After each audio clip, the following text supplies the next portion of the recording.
Animals that hate each other. Welcome to another exciting video. Today we're going to talk about some of the infamous animals who have a bitter relationship with each other. If you want to get such interesting content in your YouTube feeds, then you should definitely click the bell button and subscribe to our channel. Because once we hit 100 subscribers, we'll do a giveaway for a $50 Amazon card. If you love our work, don't forget to leave your worthy feedback in the comments section below. Scientists have claimed that there are more than 1.5 million known animal species on this planet. Just like humans, animals also have their own unique personalities. If you try to put these animals at the same place, some of them will get along well and it'll be a harmonious pairing, but for others, it will result in a clash. Here are such groups of animals who definitely do not get along well. 1. Archerfish and bug. When we think about the animals that hate each other, we mostly don't think of fish or other aquatic animals right away, because most of the time they are actually the victims. These aquatic animals always seem to mind their own business, and they actually look quite peaceful in their habitat. They actually have to keep themselves alert in order to run away from predators. Fish are far from being labeled as one of the aggressive animals in the underwater world. But today we're going to burst your bubble because there is actually a group of fish which repudiates this statement, and that is the archerfish. They are part of the Toxotus genus, and they are mostly found in Thailand and other parts of Southeast Asia. As it's clear from their name, they take perfect aim at their prey like an archer. They do so by spitting or shooting a stream of water at the poor little insects. Nobody likes to have someone spit in their face. The trauma is real, and these insects pay the price with their life. Such a shameful way to die for these insects. The archerfish loves to spend their time roaming here and there under the surface of the water most of the time. Their action mechanism is triggered whenever they see an insect in the sea or perched on a plant. They take careful aim at it. The archerfish then suddenly ejects a stream of water at the insect without giving it time to run. This results in the insect crashing in the deep sea, and this means that it's dinner time for the archerfish. There's even more bad news for insects, as a recent study shows the archerfish can take perfect aim at their target from a larger distance too.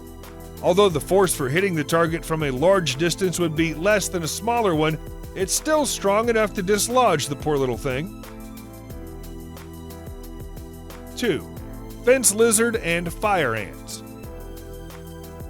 We are certain that it wasn't in your knowledge that ants can attack and take down a living lizard, but this actually happens.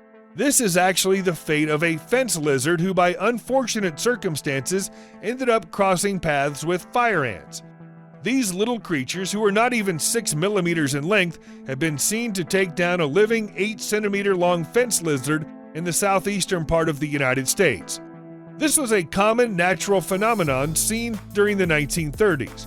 However, since then, fence lizards have adapted themselves to the changes and learned to move to safer places in order to protect themselves from the predator ants. This is one of the most amazing examples of adaptations in the modern times. There's a change in their structural and behavioral pattern that they have enlarged their forelimbs. For physical and behavioral characteristics within a species, changes slowly across the geographical space. For example, at one end of the species, the animals may have shorter limbs, but when you move to the other end of the race, the limbs become longer. Such geographical clines can be related to various changes in different factors such as temperature, precipitation, or other environmental factors, which can also change the geographical range like latitude. In order to be detected by predators, fence lizards at lower latitudes try to blend themselves into colors according to their surroundings. This is an effective strategy in order to survive from their natural predators. Although these changes that allow the lizards to survive the attack from the natural predators are beneficial, they are short-term adaptation mechanisms. It seems like the fight between these two animals will not end anytime soon, but at least the two sides are even now. 3.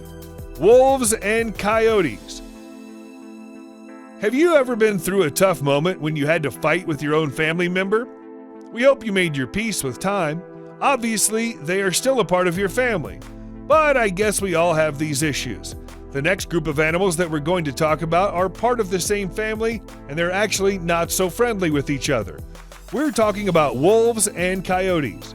They both come from the same family of dogs. Although they share a lot of similar physical characteristics, both of them adapt themselves to their environment in very different ways. Such an example of their behavioral differences is the way they respond to human tolerance. Back to the times when there were humans taking over the land, both behaved in different ways. As for the coyotes, they started to run away and spread to different areas. But wolves, on the other hand, decided to interact and stay there among them. Wolves are also quite bigger in size than coyotes, therefore they are way more fearless than their fellow canines. Coyotes are annoying little fellows who love to steal your food. Therefore, wolves hate these fellow canines. Although they were endangered once, wolves have come back after careful protections that have been placed on this species. There have been studies about this predator-prey relationship. For example, when wolves were reintroduced to the Yellowstone area, there was a 40% decrease in the population of coyotes. Coyotes are therefore scared of wolves, and they tend to stay close to their periphery. Wolves will chase coyotes, they will kill them, and even consume them sometimes. They do not like coyotes at all. 4. Birds and cats. This video is actually beneficial for you if you love animals and want to try to keep them as pets at home. This is useful because you will get to know which animals get along well and which do not. This is actually an important factor to consider before bringing any animal into your home. That is the case of some groups of animals and cats and most of the kinds of birds that have this type of relationship. So, if you love both of these animals, then it may be difficult for you to choose from between them, as keeping both of these animals in the same house would actually be the wrong decision. One known fact about cats is that they love to hunt. They would hunt for anything. They don't care to see the difference between pet animals and wild animals. They just go for the attack, and if they see an animal available for hunting, that's why cats and birds are enemies, and cats are likely to eat any kind of bird in your home if you have them. Even when it comes to big birds, there's still a rivalry between them, although cats will try different ways to mess with birds regardless of their size, but birds are likely to respond to the attack with their powerful beaks. It's a best decision to keep both of these animals apart, but if you still prefer to keep both of them at your home, then you should be careful, and it's better to keep an eye on them, because cats are always an impending threat to small birds. They can potentially kill a bird very easily.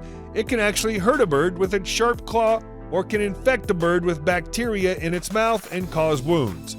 Cats can also pull out important feathers of birds that are required for flight and end up giving mental trauma to the birds. 5. Rabbits and guinea pigs. You may think that animals who are similar to each other and belong to the same family are supposed to get along well together. Well, the next hate relationship we're going to talk about will reject this theory. It may seem like a good idea to have both rabbits and guinea pigs as pets and put them in the same place. Obviously, they are small, harmless animals and can't cause any considerable harm. But the bitter truth is that you cannot actually put both of them in the same place because the situation may end up being chaotic. From communication to dietary needs, these two are different from each other in various significant ways. Rabbits can actually cause harm to guinea pigs and end up wounding them. They may even try to mate with guinea pigs, which can cause the back of the guinea pig to get hurt. Rabbits can also kick guinea pigs with their strong legs. Rabbits may bully guinea pigs, which can make them stressed if they can't get away. The bacteria Bordetella bronchoseptica is the most common cause of respiratory disease in guinea pigs. Rabbits, cats, and dogs can carry this bacteria, which can pass to guinea pigs and cause disease. Therefore, guinea pigs shouldn't be housed with rabbits and should be kept away from dogs and cats. The best companion to a rabbit is another rabbit, and the best companion for a guinea pig is another guinea pig. Therefore, keeping rabbits and guinea pigs in the same habitat is not a good idea for companionship. We hope you enjoyed the video. Thanks for watching.